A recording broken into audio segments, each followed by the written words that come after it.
नमस्कार, आप देख रहे हैं न्यूज़ 24। आपके साथ मैं हूं प्रत्युष खरे। क्या आपने धरती पर मौजूद ऐसे शिवलिंग के बारे में सुना है जिसमें इंसान की तरह नसें साफ देखी जा सकती हैं? शायद नहीं। माना जाता है कि भगवान शिव से जुड़ा ये राज हजारों साल पुराना है। वहां आज भी दिखते हैं द्वापर युग के वो निशान जो सदियां गुजर जाने के बाद अब भी ऐसे ही बने हुए हैं। ये वो रहस्य है जिसे हिंदुस्तान ही नहीं बल्कि पूरी दुनिया में बहुत कम लोग जानते हैं।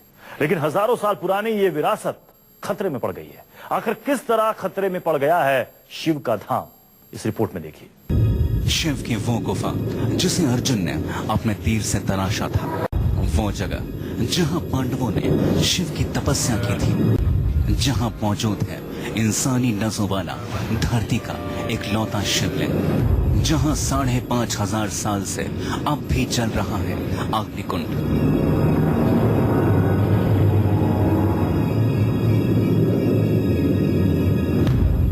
जहां कभी हुआ करती थी द्रौपदी की रसोई,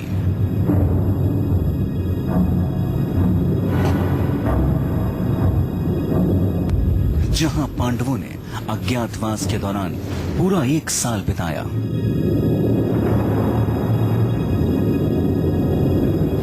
जहां युधिष्ठिर और अर्जुन ध्यान लगाया करते थे,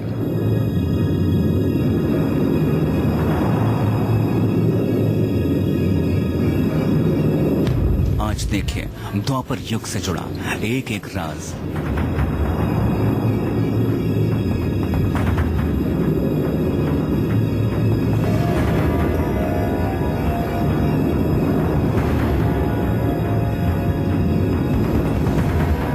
वहां एक नहीं बल्कि 5 पांडवों की अलग अलग गुफाएं मौजूद हैं, लेकिन द्वापर युग से जुड़ा रहस्य अब खतरे में पड़ गया है। क्या विलुप्त हो जाएंगे 5,500 साल पुराने महाभारत काल के निशान?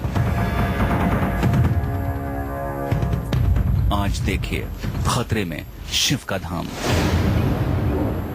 माना जाता है कि भगवान शिव का प्राचीन धाम महाभारत काल से मौजूद है।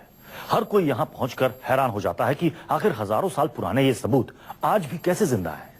आखिर शिव का यह धाम कहां है और कैसे इसका रहस्य हर किसी को हैरान करता है, देखिए।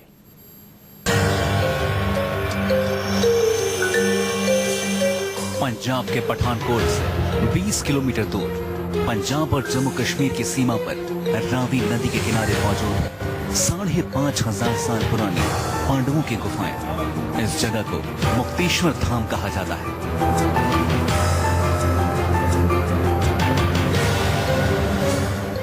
माना जाता है कि पांडव अपने अज्ञातवास के 12वें साल इस जगह पर पहुंचे थे।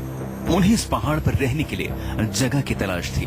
तब धरती के सबसे बड़े धनुर्धर अर्जुन ने अपने तीरों से इस पहाड़ में छेद कर रहने के लिए जगह बनाई थी। मुक्तेश्वर धाम में 5 गुफाएं हैं जिनको पांडवों की गुफाएं माना जाता है। कुछ इस तरह की गुफाएं हैं जिनके बारे में कहा जाता है कि जब पांडव यहां पर पहुंचे तो अर्जुन ने ये जो पहाड़ आप देख रहे हैं, ये काफी भारी भरकम, ये काफी बड़ा पहाड़ है जिसको तीरों के जरिए काट कर ये गुफाएं बनाई गई थी। अर्जुन ने ये गुफाएं बनाई थी और आज भी यहाँ पर तीरों के निशान हैं, जो कि इस बात के प्रमाण है कि अर्जुन ने जब तीर चलाए तो यहाँ पर पहाड़ को काट कर गुफाएं बनाई गई। इन गुफाओं में जंगली जानवर और दुश्मन न चढ़ सकें, इसलिए पहाड़ को काटकर अर्जुन ने अपने तीरों से इन गुफाओं को तराशा था। गुफा के अंदर आज भी हजारों साल पुराने वो निशान दिखाई देते हैं। मुक्तेश्वर धाम के बारे में बताया जाता है कि अर्जुन ने यहाँ पर तीरों से पहाड़ को काटकर गुफाएं बनाई थी और इस बात के प्रमाण यहाँ पर मिलते भी हैं। अगर हम गुफाओं के अंदर आकर देखेंगे तो यहाँ पर आज भी कुछ ऐसे निशान हैं जो कि तीरों के निशान लगते हैं। या ये देखिए आप, ये तीरों के निशान बताए जाते हैं और बताया जाता है कि अर्जुन ने इन पहाड़ों को काटने के लिए तीरों का इस्तेमाल किया था और पहाड़ को काटकर ही ये गुफाएं बनाई गई थी। माना जाता है कि द्वापर युग में पांडवों ने इसी गुफा में 1 साल का वक्त बिताया था, लेकिन गुफा के अंदर तक पहुंचना पांडवों और द्रौपदी के लिए आसान नहीं था। कहा जाता है कि इसका तरीका भी अर्जुन ने अपने तीर से ही ढूंढ निकाला था, जिसके सारे निशान आज भी मौजूद हैं।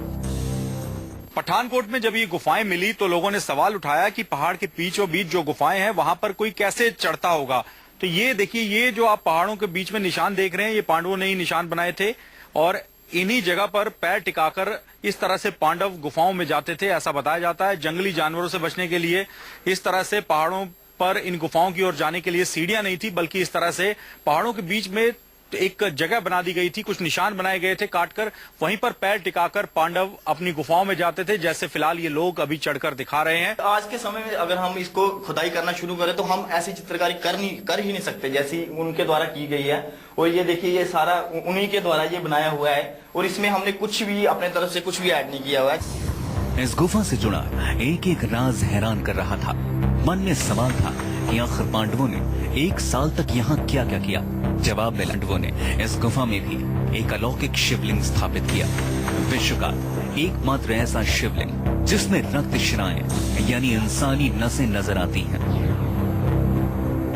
पांडवों ने जो गुफाएं बनाई थी उसके अंदर कई पौराणिक नक्काशी और मूर्तियां हैं, जिनको देखकर ये प्रमाण मिलता है कि ये मूर्तियां करीब 5,500 साल पुरानी है। यहाँ पर जो भोले बाबा का मुख्य मंदिर है, वहां पर जाने के लिए देखिए इस तरह से गेट बनाया गया है और ये मान्यता है कि जब आप भगवान के मंदिर में अंदर जाएं तो आपको सिर झुकाकर जाना चाहिए, इसीलिए यहाँ पर ये एक गेट बनाया गया था।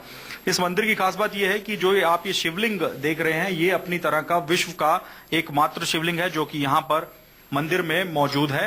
और ये बताया जाता है कि जब इस शिवलिंग का श्रृंगार कर दिया जाता है तो आप देखिए यहाँ पर त्रिनेत्र की आकृति यहाँ पे दिखती है।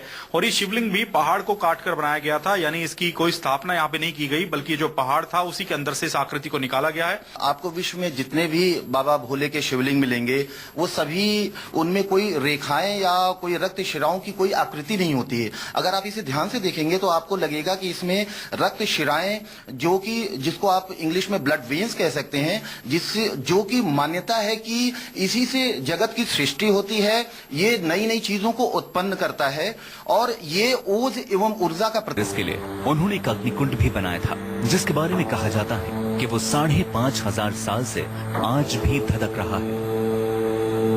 पांडवों ने अपने वनवास और अज्ञातवास के दौरान जहां जहां पर शिव मंदिर की स्थापना की, वहां शिव मंदिर में उन्होंने एक अग्निकुंड बनाया, जहां पर धूनी जो है, जो कि ध्यान करते हुए लगाई जाती है, वो धूनी जल रही है, आज भी जल रही है। ये जो मंदिर है मुक्तेश्वर महादेव मंदिर, इसके बारे में भी कहा जाता है कि यहाँ पर जो ये अग्निकुंड आप देख रहे हैं, इसकी धूनी करीब 5,500 साल से जल रही है, ऐसी मान्यता है। यहाँ पर लोग आते हैं, ध्यान करते हैं भगवान शिव का और उनकी आराधना में लीन रहते हैं। पांडव के टाइम से ही ये धुनी चलते आ रहा है। ये धर्मराज युधिष्ठिर महाराज का धुना है और ये जो जगह जब से मिली है, जब से ये धुनी चलते हुए मिली थी और आज भी चलती है। तो पर युग के कई राज इन गुफाओं में आज भी मौजूद हैं, लेकिन पांडवों का बसाया हुआ शिव का ये धाम अब खतरे में पड़ गया है। स्थानीय लोग कहते हैं कि इन गुफाओं के सामने ही सरकार एक बांध बनाने जा रही है और अगर ऐसा हुआ तो शिव का ये धाम विलुप्त हो जाएगा। पठानकोट से रोहित तलहटिया के साथ मोहित मल्होत्रा की रिपोर्ट, न्यूज़ 24। पांडव 5 भाई थे और पांचों भाइयों के लिए यहाँ अलग अलग गुफा मौजूद है, लेकिन इस गुफा से जुड़े और भी कई ऐसे राज हैं जिन्हें हिंदुस्तान में बहुत से लोग जानते तक नहीं हैं। आखिर पांडवों की इस गुफा में और क्या है जो आज भी लोगों को हैरान करता है, इस रिपोर्ट में देखिए। पांडवों ने इस गुफा में 1 साल तक वक्त बिताया था।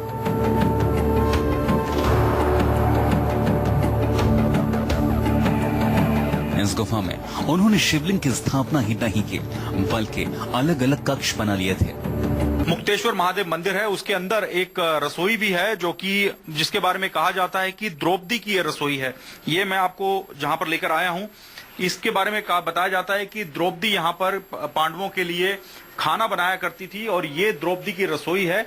यहाँ पर ये जो आप निशान देख रहे हैं, ये तीरों के निशान बताए जाते हैं। बताया जाता है कि अर्जुन ने इस पहाड़ को काटने के लिए, यहाँ पर गुफाएं बनाने के लिए इस तरह से तीर चलाए थे, जो कि यहाँ पर द्रौपदी की रसोई में भी निशान इस वक्त मौजूद हैं। और इस रसोई को जस के तस रखने की कोशिश की गई है। यहाँ पर ही पांडवों के लिए द्रौपदी के द्वारा खाना बनाया जाता था। रसोई इसलिए बोलते कि ये द्रौपदी मैया की ये रसोई है, जहाँ पर पांडव इकट्ठे होके जो भी प्रसाद होता था ग्रहण करते थे और उस टाइम से ही मानता है कि द्रौपदी माता की रसोई है। माना जाता है कि पांडवों ने इस मुक्तेश्वर धाम को छोटा हरिद्वार का नाम दिया था। गुफा में एक रास्ता भी है जिसे बंद कर दिया गया है। इस रास्ते को लेकर मान्यता थी कि ये रास्ता सीधे हरिद्वार जाने के लिए पांडवों ने बनाया था।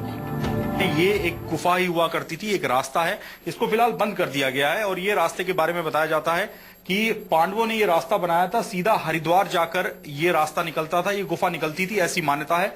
लेकिन फिलहाल ये बंद है, इसको बंद कर दिया गया। हमारे साथ अंकुश हैं जो कि मंदिर की मैनेजमेंट कमेटी के पीआरओ हैं। अंकुश, ये रास्ते को लेकर क्या मान्यता है? जब से हमने देखा है ये हमारे जो पुराने बुजुर्ग थे उन्होंने बताया कि तकरीबन 100 से 200 साल पहले यहाँ से रास्ता होता था जो सीधा हरिद्वार के लिए जाता था। लेकिन अभी कुछ सुरक्षा कारणों के कारण ये बंद कर दिया गया। इसका प्रमाण मैं आपको दिखाता हूँ यहाँ से। ये एक बार मुझे प्रमाण दिखाइए कि किस आधार पे आप ये बात कर रहे हैं। ये दीवार है, ये देखो, यहाँ से कोई आवाज नहीं आ रही, लेकिन जैसे हम यहाँ पे करते हैं तो एक ऐसी आवाज आती है जैसे कुछ अंदर खाली है, कोई रास्ता है। तो इस चीज से ये प्रमाण मिलता है कि यहाँ से कोई रास्ता था। पांडवों की इस गुफा से जुड़े कई रहस्य सदियों तक कई सभ्यताओं को हैरान करते रहे।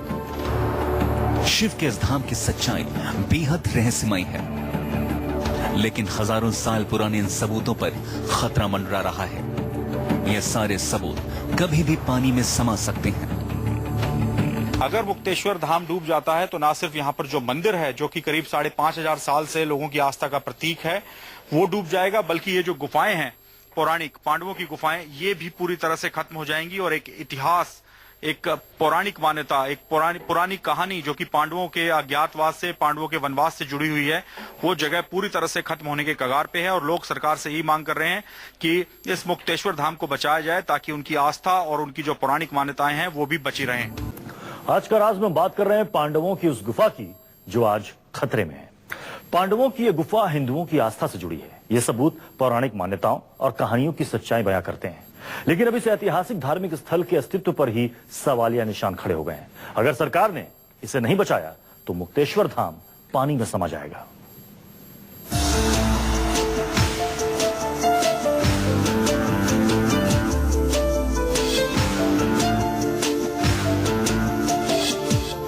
करीब 5,500 साल पहले पांडवों द्वारा बनाई गई इन गुफाओं को बैराज डैम प्रोजेक्ट से खतरा है। यह प्राचीन मंदिर इस डैम के लिए बनने वाली झील में डूबने के कगार पर है। इस समय मंदिर के पास जल का स्तर 401 मीटर है। बैराज बनने से यहाँ पानी का स्तर 405 मीटर हो जाएगा। इससे मंदिर पानी में डूब जाएगा। तमाम जो इलाका आप देख रहे हैं ये सब पानी में समा जाएगा। यहाँ पर रिजर्वायर बनाया जा रहा है जहां पर पानी को इकट्ठा किया जाएगा और पानी का लेवल इतना होगा कि यहाँ पर जो भगवान शिव का पौराणिक मंदिर है, इसके साथ साथ जो पांडवों की गुफाएं हैं और जो ये घाट है, वो सब पानी के अंदर समा जाएगा। जब ये जुलाई 2017 में इस प्रोजेक्ट की कंप्लीशन की डेट है, जबकि जो ऑफिशियली अनाउंस्ड है कि जब ये उस समय रिजर्वायर बनेगा तो इसकी जो 405 मीटर तक समुद्र तल से जो उसकी ऊंचाई आएगी रिजर्वायर की, वो करीब आएगी आपकी, आप ये देखिए यहाँ पे ये करीब 405 मीटर का लेवल है।